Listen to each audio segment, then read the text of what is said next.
I started to work with guys optimizing testosterone, body composition, managing stress, sleep. I found the why behind the why for their interest in health and nutrition and well-being was to date well or have the relationship they're in benefit from the benefits of being mentally and physically well. People who haven't built a foundation, they have a lot of relationships that crash and burn. When you're single, you have a sturdy foundation frame, but when you invite someone in and they're in alignment with your vision, you build out the rest of the home. I think my job isn't to be like a dating expert. It's to encourage men to strive to become the man they want to be anyway and find the right woman by saying no to the curses of modernity and modern dating along the way. And we are live. Chris, how are you, brother? Great, man. Good to be here. Good to see you. Good to see you, man. It's been a while. When we met at like an Austin conference or something, right? Yeah, I think it was the last KetoCon before they rebranded as Hack Your Health. Okay. Are you going to that this year? In Tampa, no. It kind of conflicts with some things that I've been working on, but I love Tampa, love Hack Your Health. Otherwise, I'd be there. Are you? Yeah, I'll be speaking there. This will be the first year we don't have a booth, but yeah, I'll be there in Tampa. Yeah, I've gone by your booth. I've gone by your booth every time I've been. So yeah. What is it? Well, I'm excited to chat with you, man. I'll be speaking about the food addiction panel. I'm on the food addiction panel, so that's what I'll be diving into. A little bit of psychological stuff when it comes to the foods we eat. Heck yeah, it'll be good. So interestingly enough, there's a lot of people changing direction right now within the keto carnivore space. I'm kind of like steadfast. I'll be sticking with it. But like a lot of people, they'll rebrand their Instagram handle, and they'll kind of switch gears, all typically within the health space. You have done a full-blown total rebrand. So I want to talk about that. You were Animal Bates because your last name is Bates, and now you're Bates Dates, and you've putting out content all around the dating scene, which is not really in line with the nutritional scene. Total shifting gears, man. So what was the catalyst for that?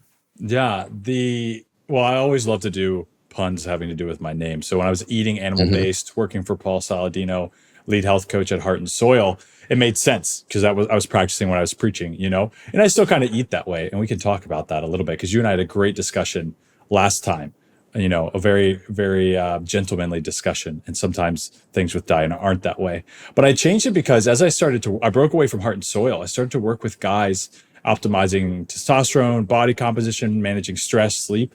I found the why behind the why for their interest in health and nutrition and well-being was to date well or have the relationship they're in benefit from the benefits of being mentally and physically well.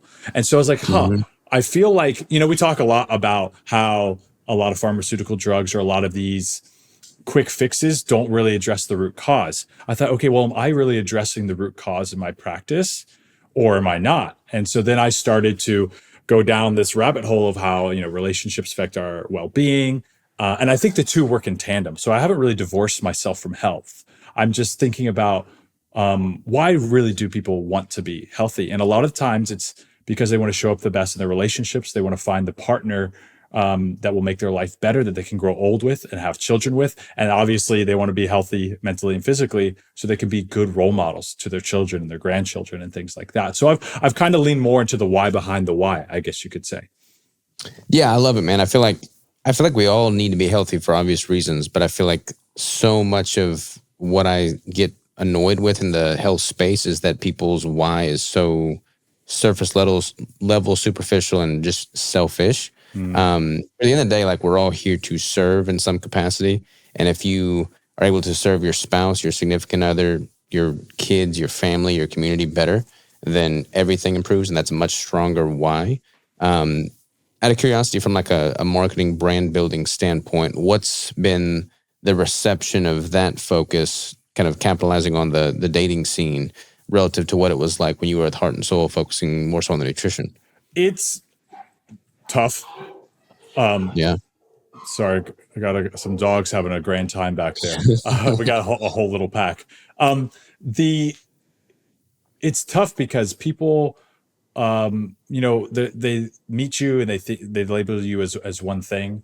And I get it because we all have a lot on our plates. So it's hard to understand and keep up with everyone. I mean, I don't do it, so I wouldn't expect anyone else to do it. So it's been a tough transition. And that's part of the reason why the last few years I've been working on the book, because I not only want to build authority and credibility in the space, but I want to have something that is low cost and adds a ton of value and kind of speaks for itself, kind of represents the brand and what I can do for people. And also, with coaching, and you know as well as anyone, there's different degrees that people want to learn or be involved.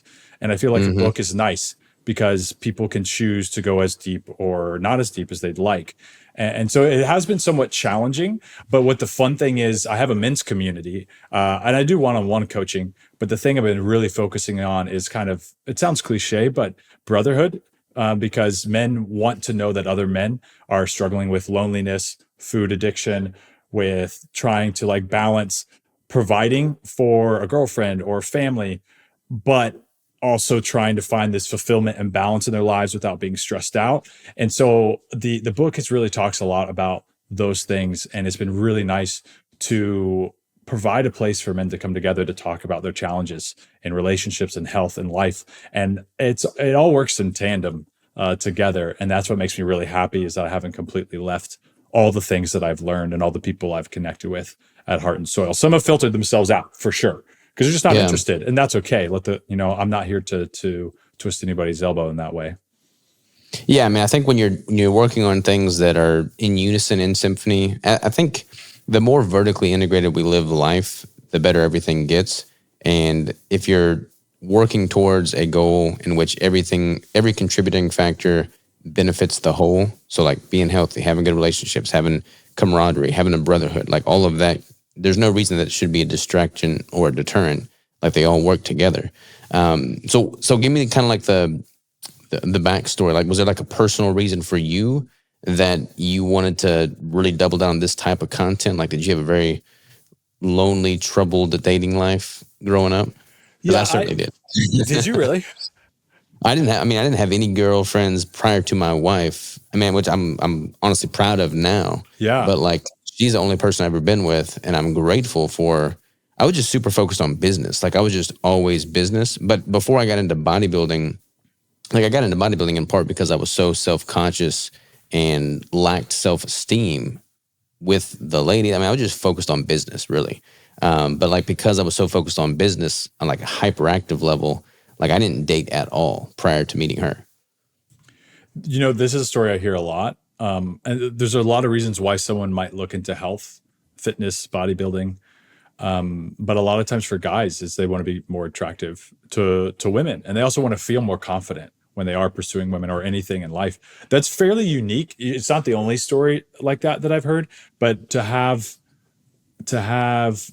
her be the only person you've been with, I do think that's a humble brag. I think you should be really proud about that. That's cool. But that is rare nowadays. And then, the devil's advocate would say, or the contrarian would ask, well, do you know what you want in a relationship if you don't have experience? The analogy that comes to mind is like, do you really know how to back squat well if you haven't started working on form with the bar before you attempt 225? But in your case, it's like the relationships, you're getting reps in all kinds of things every day. So it's not necessarily per relationship. I feel like it's years of experience, either pursuing relationships or being in relationships. I'm curious though, how did you guys meet? And you have kids, right? Yeah, we got 2 kids. We have a 3-year-old and a 3-month-old. And how long have you guys been married? We got married in 2019. 2019, I believe. Well, happy maybe 6 years-ish. Congrats, man. Like, that's the dream. There's a lot, especially, so I live in Austin, and there's a lot of single men and women who suffer from a few different things. I think the modern world can be distracting. On Instagram, there's filters. People show you what they want to. I call that the representative. Like, it's not truly you, but it's something that represents you, but it's only the best parts of you. And then there's the grass is greener fallacy, optionality, instant gratification is an issue. So it's very rare for someone to be like you in that way. But I think a lot of people over time get cynical and they grow to envy that story. So I really love that for you. I think it's like a lot of people would wish for that nowadays. Appreciate it, man. I feel like like I've got a lot of friends. I mean, my peer group obviously dated around. Like one of my best friends has been with a lot of guys, not guys, but a lot of gals. Keep that in And here. yeah. Is it called, what's his name? His name's Chris, actually. No, it's not. It's not me. That's for sure. It's not you. I meant to say girls. He is straight. But anyways, hopefully he doesn't hear this podcast I hope and he give me a hard does. time. This is hilarious. But like it seems as though a lot of people that do date around and they find themselves just frustrated are doing so in a phase of life where they don't even know who they are as an individual. And that creates so much disarray, chaos, and confusion. But like for me, in my instance, like I knew what I wanted and who I was very, very confidently before we ever even met. And I feel like because of that, I mean, we had hard times for sure. But I think going into a relationship, because I feel like, I mean, correct me if I'm wrong, you're the pro on this, but so many people start a relationship hoping that it will fix a part of them. And I feel like if you are totally self-sufficient, independent, and truly happy as an individual, then when you have a relationship, both parties just benefit all the more and you flourish on another level, but you're not looking to the relationship to solve your innate problems. That was really succinct and well put. And I would generally agree with that. Because and principle 1 of 13 principles, and the book is The Dating Edge, 13 Principles to Stop Wasting Time and Find the Right Woman. So it's written for men, but a lot of my test readers that were women found it very helpful because they got to see things from the men's perspective. But the first principle is set your frame. And it talks about building a foundation of a life that you love for the exact reason you mentioned. Because too often people go out looking for, well, to escape something or maybe to experience something they don't have.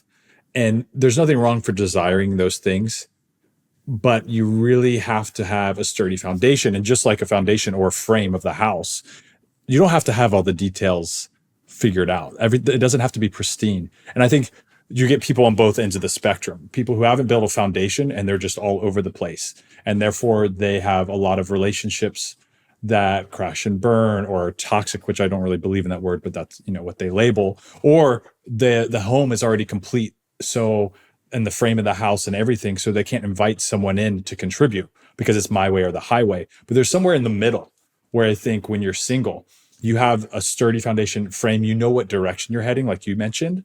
But when you invite someone in and they're in alignment with your vision, you build out the rest of the home together. And in that analogy, I talk about how a man is really good at setting a frame, but a woman's really good at making a house a home. And I think that holds true, like the pillows and the furniture and the plants or whatever it is in this metaphor. I think women are really good at that stuff and we're not so much. But it's our job to really have that vision, that direction, know who we are, be confident, and know what our non-negotiables are, but still be flexible in the areas that we should be flexible. Yeah, I totally agree, man. I feel like it's interesting. We live in a weird time right now with society, because like a lot of society now, current day, frowns on this more traditional view of a relationship where like the man is the provider and responsible and like takes the path. And I don't know the best way of saying that, but you get where I'm going with this. And my wife, Crystal, she's very much so totally in line with that more traditional system. And we both complement each other incredibly well as a result of it. Whereas like you've got people now who, I mean, like I don't know if it's like the feminist movement or what exactly. And I'm all for like women being empowered. I mean, 100%, obviously. But it's like they're, from a biological standpoint, men, generally speaking, have like this innate ability and strength, and women have a different ability and strength. And together they should complement one another, but there shouldn't be two heads per se. I agree with that. And there's this saying from an old 90s rom-com, My Big Fat Greek Wedding, where the mother of the main character says, the man may be the head, but the woman is the neck, and she can turn the neck the head any way she wants. And so I think that's true. Women are very powerful, but you're right. It's in different ways. And complementary was the right word choice there. I totally agree with that. Good women are wildly tenacious. I think more than men. Men have a desire to like hunt and achieve and strive and battle, but women have this kind of perseverance, whether that's pregnancy or support or just like intuition, that is really powerful that I think men underestimate. And so I agree with you. I don't think the idea of having complementary roles and tradition and believing that women are really valuable innately and very powerful innately are exclusive ideas. In fact, I think they work better together. Totally. I feel like Jordan Peterson's done a pretty good job about like making that known and just kind of building a movement behind that ideology, which has been good to see. And like it really kind of goes even further into relationship when you start having kids. Because like now that we have kids, you know, Crystal is obviously a way better nurturer than I could ever hope to be. But there are certain things that I can impart on my children's upbringing that she wouldn't be able to do at near the capacity that I am. So it's like that complementary relationship goes well beyond just the mutual benefits that come from man and wife. You know, it goes into the child rearing ages. Yeah, it's a long-term investment, right? Just like health and just like anything that we've talked about in the past or we'll talk about today is you have to look at the long term because it has this kind of cascade or this potentially diminishing return or return like dividends on your initial investment. And I don't think that this is any different. And I don't have kids, but I have clients who have kids, and I'm obviously friends who have kids. And believe it or not, I have parents myself. And I think that the people who have complementary roles are typically the best role models. And I don't think that's why those words both have role, but that they have something to do with one another, at least from observation. That's what I've seen. Totally. So who is your primary client demographic now? Like, what are they typically coming to you for with your branding shift in the content you're putting out? Typically, it's guys late 20s to early 40s, and they've had enough relationship experience, and they're emotionally intelligent enough, they're self-aware enough that they're like, oh, I don't like the modern dating scene. I don't like casual dating. I'm looking for the woman who's going to be my 1 + 1 = 4. And that's another principle in the book, is this idea of you're looking for someone who multiplies the contentment and the benefit of what you're already doing in your own life, and you do the same for them. And I think it takes men in the modern world, and I don't blame them because they have a lot stacked up against them, a long time to see the value in pursuing that kind of a relationship. And the approach to finding women like that, especially metropolitan areas, which I would say is where my demographic is, it can be really tough because of things like I talked about earlier. There's a lot of options. There's a lot of fakeness, whether that's in the literal world or like the online world. The apps can be hard to navigate if people are trying to find people that way. And then the whole Me Too movement and other things have made it very difficult for men to feel comfortable approaching women, even though women unanimously say that they want more men to approach them in the wild, in real life. And so with all these factors, that's where the men's group and a lot of my work comes in. It's encouraging men to not be cynical and be like, hey, yes, there are a lot of things are stacked against you, but if you choose to rise above it, it helps you differentiate yourself from the competition. And women are craving the kind of man you could be. And so I think my job isn't to be like a dating expert or like, oh, I know all the psychological facts of men and women. Is to encourage men to strive to become the man they want to be anyway, and find the right woman by saying no to the curses of modernity and modern dating along the way. Yeah, I feel like for men now, I mean, there's a lot of competition, but it's like all competition at like that mediocre level. So like to stand out, honestly, is probably easier than it's ever been, it seems. I would 1,000% agree with that. And I talk about that in the book. In the time where everything is at your fingertips, people are lazier, especially men. And so a little bit of effort, and this goes back to tradition. I'm a big fan, at least I was. I went on almost 80 first dates in 2 periods of being single for like a total of 12 months. And I just had this extreme level of discernment because I've been married, divorced, I've dated a little bit. And that's what the book is about. It's kind of like figuring out things the hard way and helping guys not make the same mistakes that I did, or giving them a framework to make their own, to navigate this with less stress and avoiding pitfalls. And amongst all those first dates, what I realized is, well, I like to take women out to dinner. I like to offer to pick them up because I'm a little more traditional. And what that does is it builds an organic filtration system. So women who don't want to be picked up or don't want to go out to dinner, filters them out. I don't have to worry about spending that time, that money on that date. It helps me have a really good starting foot with someone in terms of alignment. And whatever people's preferences are, I won't say anything's right or wrong, but just know what you want and don't pander, because when you bend how you would like to do things, you're going to attract a kind of person that you're probably not going to get along with, or you'll be spending time on seeking someone that you're probably not going to get along with. And so, it seems really simple, right? Like, know what you want and don't fold on how you'd like to pursue someone, especially like a man pursuing a woman, because it is like hunting in a way. It's like hunting. It's like sales. It's like you're going out to find something and you have to take action and initiate. So do it in the way that you want to do it, not like what some Riz or what do they call it? Pickup artist tells you to do, or what your friends or family do. It the way that you want to, because if you're aiming to be in the right relationship, you're going to naturally filter the right people in when you do it the way that you want to do it, the way that represents you. And I know authenticity is cliche and so overused, but it's very powerful in the dating world. It's just not trying to customize how you present yourself to fit what you think someone is looking for, if that makes sense. Yeah, you got to be 100% unapologetically you. And anybody that resonates with you would be a potential candidate. Anybody that wouldn't, then you're just kind of sidestepping the landmine at the beginning. Exactly. What is the modern landscape for dating these days? I mean, because like I said, I didn't really do much dating before, and I haven't done much since. Like, is it pretty much all like on Tinder now, it seems? The pendulum always swings, and I'm glad to see that. I feel like, if I had to make an educated guess, it swung away from a healthy paradigm, but I feel like it's coming back. So Tinder is an app. Yes, it exists. I would not say that most people looking for a long-term relationship are primarily using Tinder. There are other apps and sites.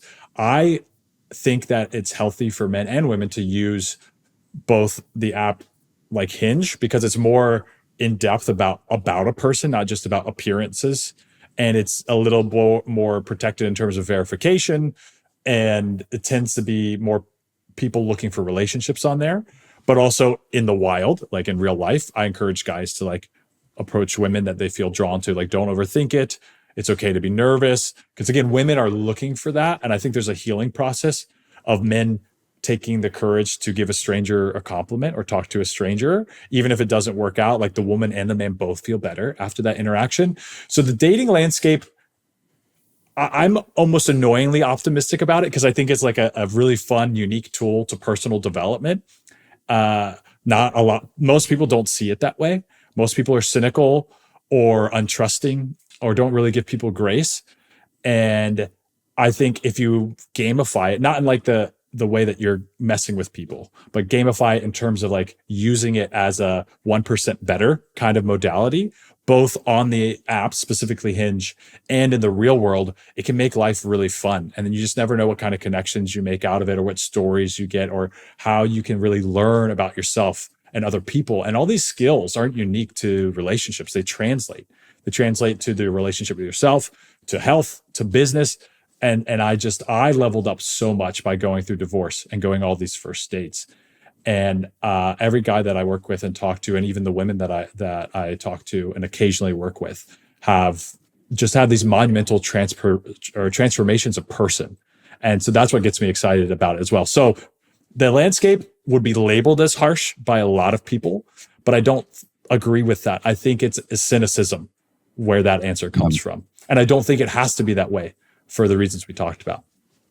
It does seem like people, because like everyone's been tethered to their phone for so many years now. I feel like there is this draw to real human connection that seems to have been missing for so long. But I feel like it's the embers are growing, getting hotter, because I feel like people crave that now. Like we're starting to do these like retreats, these like super small, 10, 15 people, intimate setting retreats.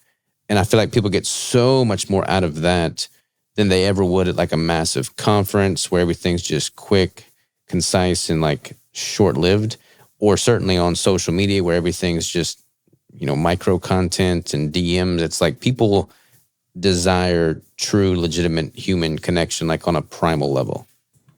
I agree with that completely. In fact, I have a buddy.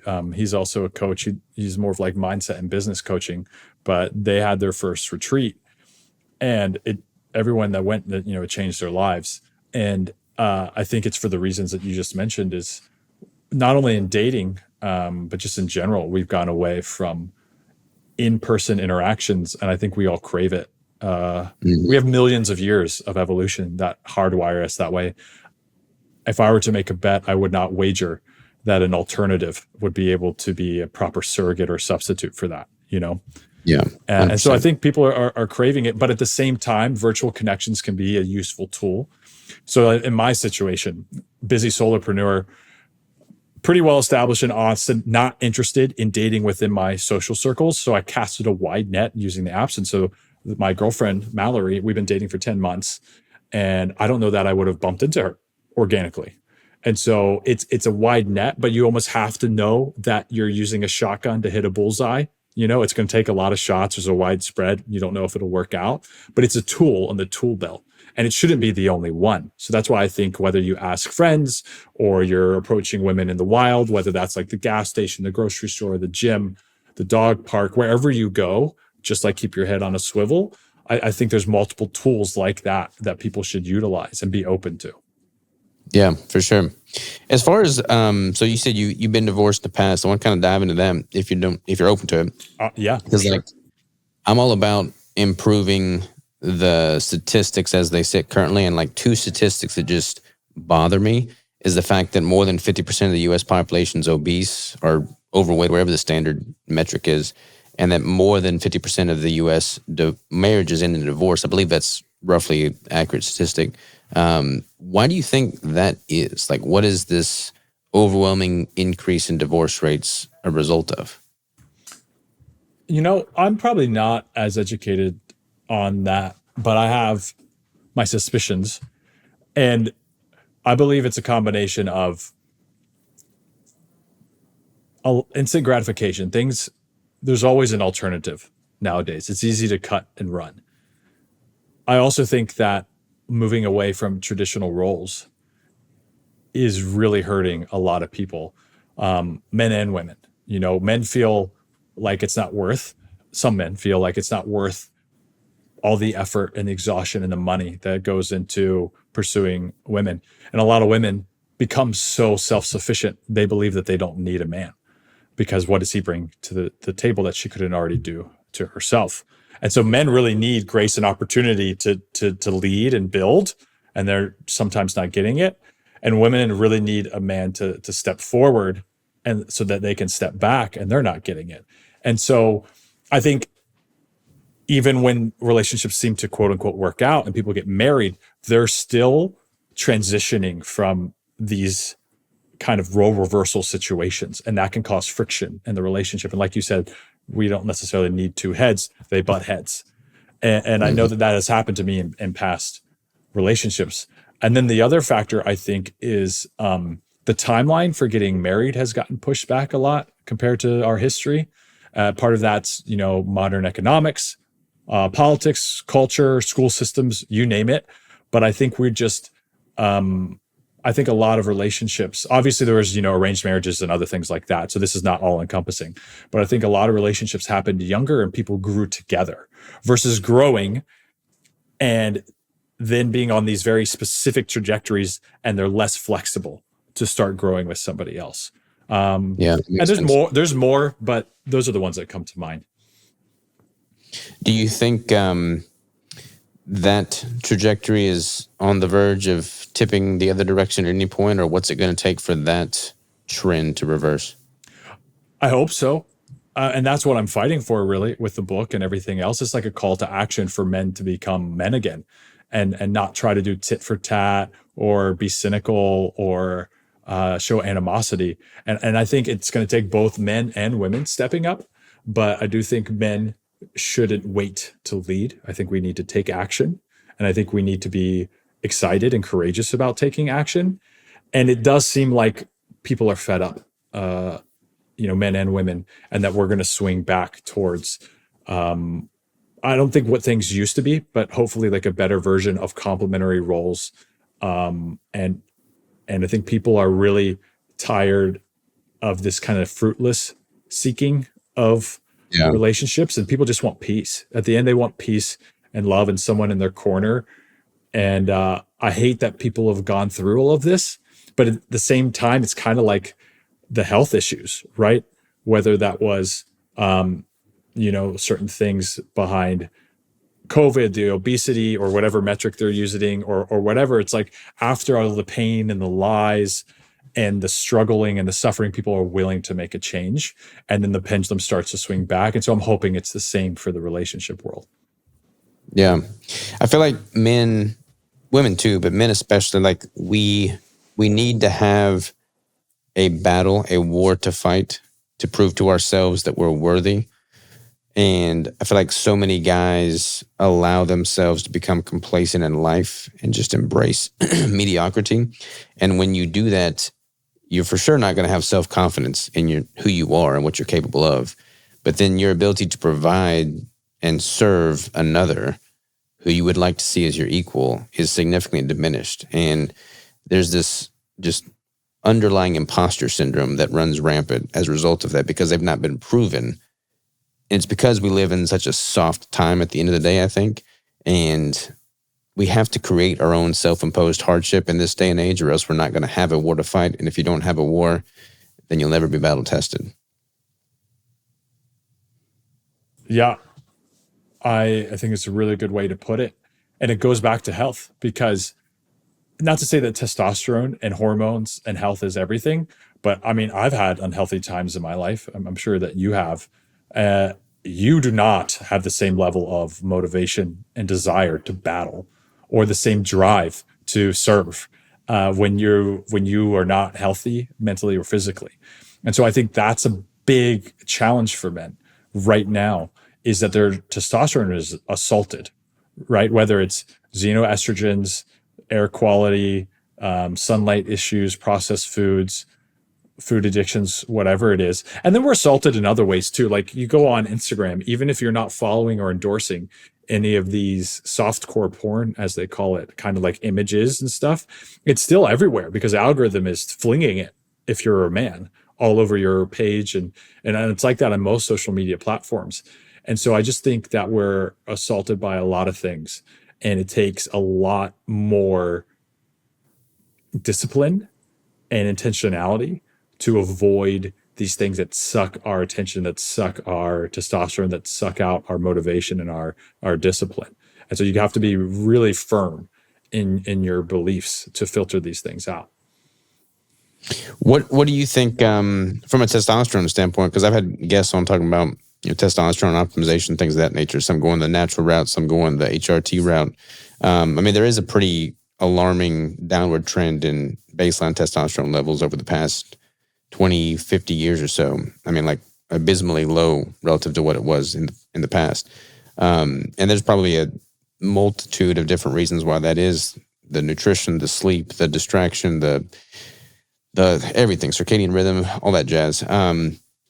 What do you see, like when you're working with the guys, do they tend to gravitate towards that first? And is there a solution to that, playing the long game with improvements in nutrition and fitness and training and sleep? Or is it most like, let's just get on some TRT and call it good? It's a great question. I see it happen kind of 50-50 if I were to make an arbitrary guess. And I get it. Some guys are, well, it's all choice, right? We all have the same 24 hours in a day. However, some people seem to be in situations, whether they got themselves there or not, in worse time constraints. And so I find that a lot of guys who feel like they don't have time, they're just like, let me just go like TRT, HRT, and see what happens. And I used to be vehemently against TRT. I'm like, anybody who goes back to basics and focuses on it can surely get their testosterone up. But then as I worked with guys, I saw, wow, especially minimum effective dose can really change a lot of men's quality of life. and can help their mental health and their relationship and save marriages and save parenthoods, and so I've kind of changed my mind over the course of time. I think it's circumstantial. Mm-hmm. I'm determined to encourage men to use the minimum viable dose or push it off as long as possible. It'll be like, hey, I understand that you're dealing like that your wife left you and you got 3 kids and you just got fired from your job and you're on the job hunt. I understand, but like, let's stick to the basics and do your best, because you'd be surprised when you stay consistent with the basics, how much that affects your testosterone. And the basics to me also includes that, going back to that willpower, filtering out the things that are going to, chip away the reserves and the well of energy and testosterone that you do have. But I was just talking to a good buddy of mine earlier today about how, if I'm doing all that I can as I age, I'll be open to it depending on how I feel about it at that time. I don't think it's a one-stop shop fix though for everything that's going on in the modern world. But I do think for men who have really thrown the kitchen, the kitchen sink at it, I don't know that I would demonize it as much as I used to. I don't know. What's your opinion on it? I'm really curious. No, I totally agree. I think everything in life is circumstantial. With anything, I don't like people to always look for the get out of jail free card and the quick, easy fix. So like, if you are doing everything right and you have a recent or a relevant argument to include it, then you're exhausting all the other things and might as well do that as well. But like, so many people don't get the basic fundamentals down, and then they're just like, that's not going to be optimized if the basic fundamentals aren't down. So like, I'm an advocate for, if that's dialed in, then you have a reason to look at and explore other options. Me personally, like I've never had super high testosterone, like genetically, I've never had super high testosterone. So, but I don't feel like it's hindered my drive or willingness to, excel in life and have a zeal and vitality in life. So it's not really hindered me in that regard. But who knows? When I'm 73 years old, maybe it's a different story. But I'm going to fight the good fight as naturally as long as I possibly can. Yeah, I have the same mentality, and I've gotten a lot of anecdata as I've worked on my own after I left Heart and Soil when it comes to men and testosterone levels. And what I've realized is the total testosterone number, and you probably know this, but it's just worth saying, it doesn't really matter that much. It's how you feel, how you perform, how you recover. Are you motivated? You have energy throughout the day, those kinds of things. Because I see some men with total testosterone naturally rest in the 500s, but their free test is typically decent. Their other hormones are decent and they feel good. And that's their baseline. And that's great. So I think shooting for an arbitrary number, especially total testosterone without factoring in other hormone levels, SHBG, and free test especially, it just doesn't make sense to have an arbitrary target. Like anything, whether that's dating or your lifts in the gym or business, I think it's good to have relevant goals, relevant baselines. And so for anyone considering testosterone, yeah, I'm with you. Exhaust all your resources, go back to basics, but also see if you can develop a baseline first. I think should be your number one priority. I have noticed that there's some guys, that they'll jump on TRT later in life, 50s, whatever, 50s, 60s, and their wife won't be on the same page, for instance, but then now they're basically having the testosterone and levels of like a raging teenager, because like some of these clinics are like, dime a dozen, just Wild West out there, and they're not really doing it the correct way. So you'll have these guys that have been in an established relationship, marriage, and like life for quite some time, and now all of a sudden they're as horny as a 13-year-old, 16-year-old, and then that can kind of wreak havoc in the home. Yeah, and something I talk about in the book is I briefly talk about, testosterone or health optimization, because I do think it's crucial. I don't think you're going to be the best version of yourself if you're not putting some effort into that area. But the caveat is you're going to want it more, which requires more discipline and intention and redirection. I make a joke about how, we want to put the erection in redirection. You want to redirect that energy into a pursuit, right? Whether it's like a hobby, a craft, a business, service, whether that's through your community or service to the people like that are your clients or your family, whatever. I think as men that, and I know I'm not a woo woo guy and it gets a little woo woo, but there really is something to it. You can redirect that energy to other things like that focus and that intensity. And I think that's something we're meant to do. Yeah, totally agree. You mentioned earlier too, like the soft porn on social and everything, and it being just prevalent in today's day and age. I would assume from like a deep, meaningful relationship standpoint, there is probably no benefit whatsoever in porn. It's kind of just more of a vice or an addiction that's satisfying the short-term craving and desire, but not really solving the underlying problem or concern. I would agree with that. And I would say a lot of times if men don't feel like they can succeed in their relationships or with women, or they're in a relationship where they're falling out of love, lack of, sex or intimacy is one of the first things to go. And so I think the easy fix there is porn. And I keep relating these things to health, but I think they're so similar. It's like if you are in a massive calorie restriction for a long time, you're going to crave caloric density foods. And typically those foods aren't as good as what you should be getting. And I think it's very similar. And that doesn't mean I condone it, either one of those things. But I remember prior to getting divorced, there was a period that, I was in a sexless marriage. And that was probably the time of my life that I was the most addicted to porn. And I really have seen a lot of guys benefit from, have you heard the term NoFap? Yeah. From the idea of abstaining not only from porn, but also masturbation, and just redirecting this primal energy into other things or into the right relationship. And for most women that I've talked to and surveyed, they think it's an incredibly attractive thing for a man to have this much discipline. Now, I'm not saying being caught up in the moment and having these connections are great things. It's not evil, but I think when you choose very carefully who you do that with, or when you do it, as opposed to like a computer screen versus like someone that you're pursuing a relationship or in a relationship with, that really changes chemically how your body receives that choice and that action.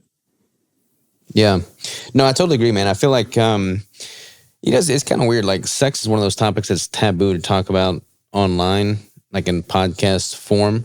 But it's like, sex is supposed to be a very good, pleasant, positive thing. And we've just bastardized it so much over the years with society. But it's like, if you've got a meaningful relationship where two people have literally joined as one, like that is a very good, positive thing. And I feel like with the prevalence of porn in today's day and age and the easy accessibility of it, it's like, if you're just looking at a computer screen, wasting away hours a day doing that, like you are not serving anybody. That's kind of like more of the addiction form. Like that's just a vice that you have. It's not benefiting a partner, and it's just your way of coping or escapism or whatever you want to call it. But it's not serving anybody. Like for me, like most guys have struggled with porn at some point, and I've been open about this on the podcast. But it's like when I was starting the business, it became blatantly obvious to me that this was a complete waste of time and was hindering my ability to grow something that I truly felt could serve humanity and create more value than I'm taking. And when I made that realization, like I just quit cold turkey. Like it was easy. It's like, okay, this is not serving the greater purpose. It's out.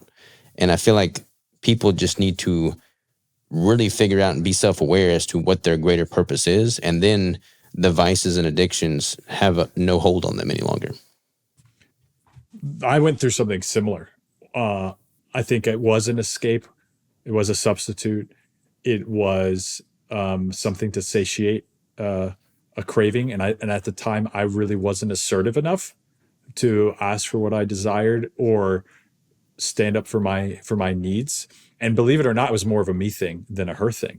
And so I learned that lesson. And then when I moved to Austin post-divorce and was working at Heart and Soil, and I was living in the city for the first time, and there's like healthy women everywhere, that was where it clicked with me. And I'm like, it's similar but different. It's like, I'm really passionate about my job, and I have all the opportunity in the world to meet someone that I'd like to meet. I need to redirect this to the things that matter instead of throwing it away. And that's what it felt like. It felt like throwing a valuable, non-renewable resource away, like a life force almost. And so when I redirected it and I had that kind of control, not only was I super passionate about my job and could I work long hours and not feel tired and have all of like the vitality and just vigor in the world, but in the dating world, I became so much more confident and I felt like women could feel it. And that's something I hear from a lot of the guys I work with or that are in my men's group is even if it's just, it doesn't have to be anything extreme, but just practicing that control a little bit. There's something different that women notice about you in terms of like your focus. Like you're less scattered on the date or your interest in them or whatever it is. And so it's like, it's a really, I hate to say easy because I don't like things that are easy in the modern world typically, but it's a really, once you start to do it, it's really easy to see the benefits and it rolls over to everything in life. Totally agree, man. As far as dating goes, like when Crystal and I went on our first date, it was a great first date, but like the only thing that I did, and literally she has told me people after this, like after that first date, she knew that she wanted to marry me. And like the main thing that I did was literally be interested in everything she had to say. Like just simply giving her the time of day and listening to the words she spoke so that I could ask a follow-up question that was evident that I listened as opposed to just waiting for my turn to speak. And like as simple as that sounds, so few people do that, man. It's clear all the podcast episodes helped. Yeah. Well, this was before I started podcasting. Well, that's what I mean. Definitely helped. That's what I mean in terms of these things roll over. Sometimes I hate it, but it's so true. So then I get excited when I get to talk about it. The interview process in business or just interpersonal communication, whether that's with a family member, a friend, someone that you work with, as well as dating, these skills all translate. Like you being able to sit there and listen and be attentive and keep eye contact and then not be like, okay, when's my turn to speak, but actually say something based off of what they said to show that you are actively listening. You nailed it on the head. That is one of the number one things to change how a woman receives your interest in her, whether that's on a dating setting or not. And you're right, it seems simple, but just like health, with relationships dating, we have to go back to basics because a lot of the times we're assaulted and we're stressed and we're on to the next thing. When we just slow down and go back to the basics, is really amazing how good we can make someone feel. And then in a dating setting, you open that up to really connecting. And if you're in alignment, like you, and it's Crystal is her name, right? Mm-hmm. Like you and Crystal were, if you're really in alignment, that's when sparks can fly. But if people are kind of like waiting to the next thing, rolling their eyes, not present, thinking about what they're going to do after or their next date, then you're not even actually testing connection at all. Yeah. One of my good friends, Marcus, he hosts this like business mindset retreat. And we went to it, Crystal and I, before we had kids. And he was like teaching jujitsu and just some personal skills and whatnot. But then one of the exercises he had us do, it was very profoundly impactful, is like he had the couples look eye to eye at one another and then allowed 2 minutes to speak. And the other one could not speak during that 2 minute span. So like you have 2 minutes to speak and you're just looking in the eyes, like not looking away, not distracting yourself, just like looking in their eyes the entire time they're speaking. Then the other person would have a chance to do it. It would switch. But like that simple exercise, like honestly looking back at it, that's something that we should all incorporate like on a weekly basis. It's literally 4 minutes between two people. But I mean, now we got 2 kids, we're going a million miles an hour. Most of our conversation is around what are we doing with the kids, what we need to do for them. It's like, if you just allowed yourself 4 minutes a week to let the other person be heard, like that, I would think would save so many relationships. I imagine it would. And eye gazing alone is very powerful, even for 30 seconds or a minute. But then, if you're in a relationship or you're dating someone and you like sit down, hold hands, touch in some way, whatever, and you're looking at each other's eyes, and then you add the opportunity to speak freely for, whatever amount of time, and you do that back and forth. Yeah, I imagine it's a great practice. I never thought about it like that, but really, let's say 5 minutes twice a week.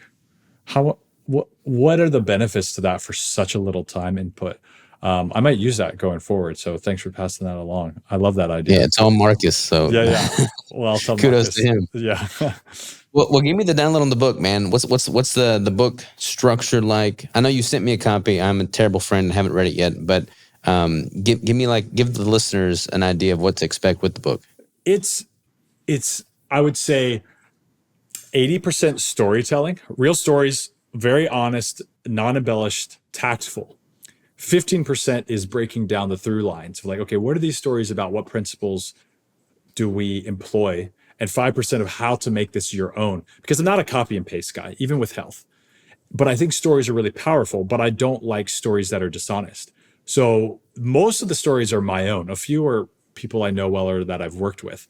But it was very tricky to write a story that's engaging and true without embellishing it and without necessarily calling people out. So that's part of the reason it took me 3 years.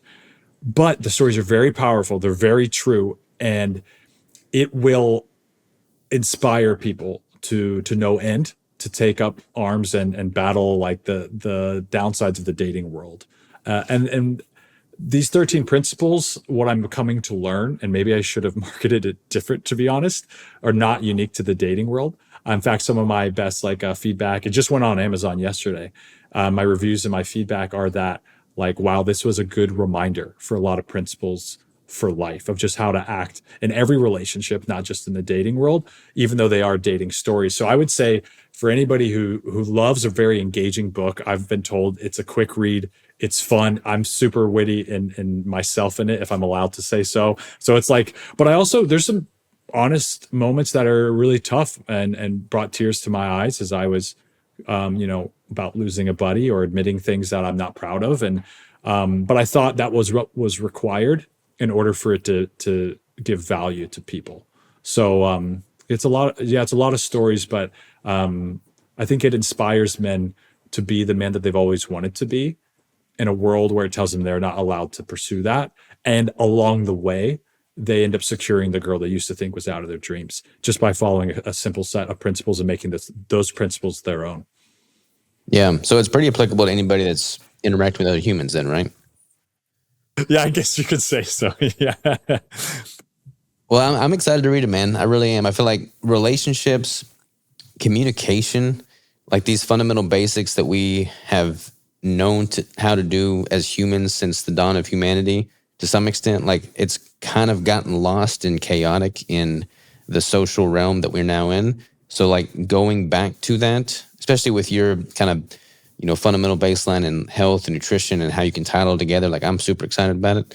I think we could all benefit from it. So I'm stoked to give it a read. What's the name of it for the listeners? It's The Dating Edge, because, the idea of always pursuing your edge, but specifically in dating. It's, something I forgot to say is it's not like, I'm an expert. I know these things. And here's all these psychological principles. It's just like, hey, this is why I went through divorce. Here's how I stumbled through the dating world over almost 80 first dates. And here's what I learned to hopefully help you do it better. And it's been a lot of fun to write. It's been the hardest thing I've ever done. And I almost threw it away a dozen times because I'm like, who am I? Back to what you were saying about imposter syndrome, like, who am I to write this? This is not my wheelhouse, but I was like, no, I have these opinions and I'm passionate about it. And so what we were talking about with men finding a purpose is like, I felt like this is my way of serving. Is I needed to birth this thing into the world. And it's been a pain in the ass sometimes, but I'm very proud of it now. And I'm glad that I ended up pushing through. And so I really hope whoever hears this and decides to read it, that I hope it really serves them. Well, the thing about imposter syndrome, man, like, I had that same sensation when I started putting out content around nutrition, because like I've got no acronyms behind my last name, but when you distill it down to its core, it's like, look, I am sharing my story. I'm documenting my truth. I'm showing how these principles have helped others. So it's not specific to me. Like nobody can argue that. Like nobody can tell you that you're living your life and story the wrong way, because it's your life and story. And if most of the stories are from your dating experience, like you did it the best way you possibly could.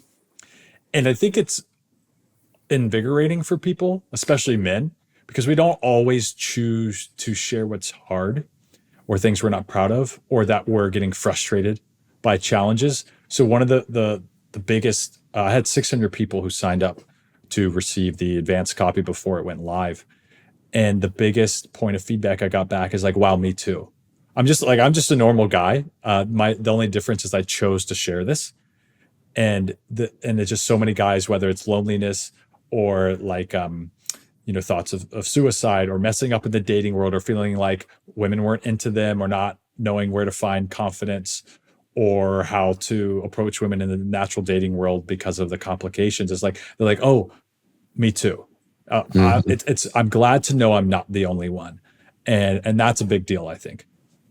And people love stories, man. Like there's so much data out there, so many scientific studies, so many well-produced documentaries, but like people love a good story. Like they can relate with that. So on that note, if you have time, I'd love to hear the worst dating story, just to kind of end on a not positive note, but maybe a comical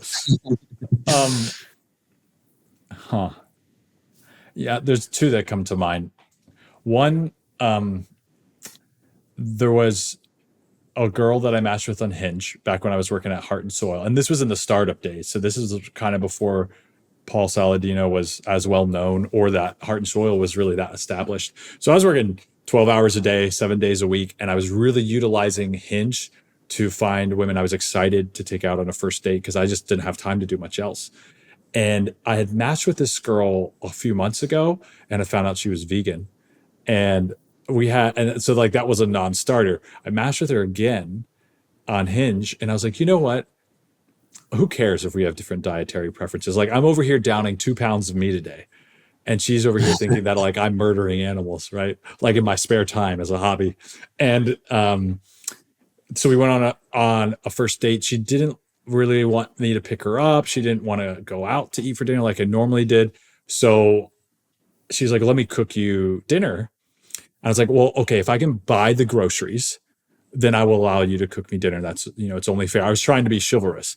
So she made a vegan dinner. I ate not vegan dinner before I went over there because I anticipated not eating a lot. and we talked and it was fine. And it was, it was her apartment. And then I left. I didn't ask to stay. I was trying to be a gentleman. And then she sent me, we had really good conversation. In fact, I told her kind of a little bit about regenerative agriculture. She hadn't really heard about that before. Told her about like, what we supported at Heart and Soil.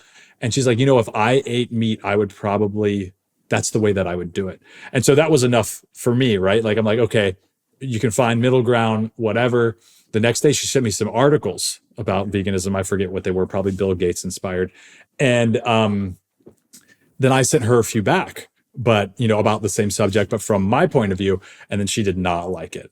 And so she blew up and she was like, accusing me of being like, killing baby animals and all these things. So I was like, okay, this is too early for me to tolerate this. So I respectfully told her like, we're not going to see each other again. But she had left her sunglasses in my car from when we had gone to get groceries. So I went to return her sunglasses to the concierge at her apartment. And I just like, you said, hey, I left you your sunglasses because they were her favorite pair, allegedly inexpensive. I'm not a sunglass guy. I don't know. And she was so mad because she's like, oh, well, what if my concierge thinks I've been, sleeping around? I'm like, well, we didn't, so it doesn't matter. Anyhow, the long short of it is she was very irate that I returned her sunglasses in the manner in which I did. But believe it or not, none of that story was her fault. I'm not saying that she was to blame. I knew, like somewhere deep down, I had the ego and the audacity to believe that I could convert her maybe in her way of eating. Or that maybe since she had come back around, there was something for me to learn there. And so we should, get over the challenge of having different opinions when it came to diet. And so the takeaway for that story was actually, don't force things. Because when you play games like that and you want to convert someone or do this or that, it just doesn't work out. And so I actually really am glad I had that experience because after that, I kind of asked myself, okay, why am I excited to take someone out on a first date? Is it because we have a lot in alignment or because I want to convert them? Or, is there an ulterior motive here? And so that was probably one of the worst ones, not the date itself, but the aftermath. Yeah. But it really taught me a good lesson. No, that's cool, man. That's cool. Going forward, though, y'all probably met at Brazilian steakhouses with future dates, right? Yeah. Or Nice. drinking raw milk straight from the teat of a cow on a local grass-fed farm, probably. There you go. That's very romantic. Yeah. I love it, man. I love it. Well, where do people go to get the book, find out more about you, dive deeper into your world, brother? The Dating Edge on Amazon for the book, batesdates.com if they want to hear about the men's group, the online men's community that I have, and then Bates How is Dates. that structured? Sorry? How is that structured, the community? So have you heard of the app called Circle? No. Think about like an app that's a dedicated slash fancy Facebook group. So it's easily customizable. Everything is done through the app, right? Like calls, messages, everything. And they basically sign up and there's section for resources. So I have everything from like health, time management, anything I come across that is like helpful or based on the conversations we have in the calls. We have calls every other week where you just come in. I try to keep it small group. So I section it off by 6 to 8 guys who have relevant challenges. And we just spend an hour and a half updating each other on what happened in the last 2 weeks, how we've done and whatever our challenge was, whether that's a relationship or a business or a health thing. And we just, bounce ideas around, challenge each other, but also give each other grace at the same time. So I would say it's like kind of like a men's accountability group. It might be a good way to say it. Yeah. I like it, man. I feel like men need that. Like women are drawn to that naturally and men often hesitate doing that. But I feel like we got a men's group for my church and we meet every Thursday morning at 6. And it's like having other guys where you can just relate with life struggles, bounce ideas. And it's not like you're looking at any of them to be like a therapist, but just simply having a sounding board of other men that are going through a similar chapter or have gone through a similar chapter at some point in life and have that experience. Like that's powerful, man. It really is. And I know that it doesn't paint me as an expert when I say this, but my favorite thing about the men's group is as guys join and grow and help each other, I almost end up learning more from all of them than they do me. And sometimes they help each other more than I could ever help them. And it's really beautiful to see these guys bring their experience, their wisdom, their encouragement, their challenges. It's really awesome. Totally. Well, hey, man, relationships are one of the things that the world needs more of, good relationships. And you are fighting the good fight and making that more of a possibility for people. So keep doing what you're doing, brother. I appreciate that a lot, man.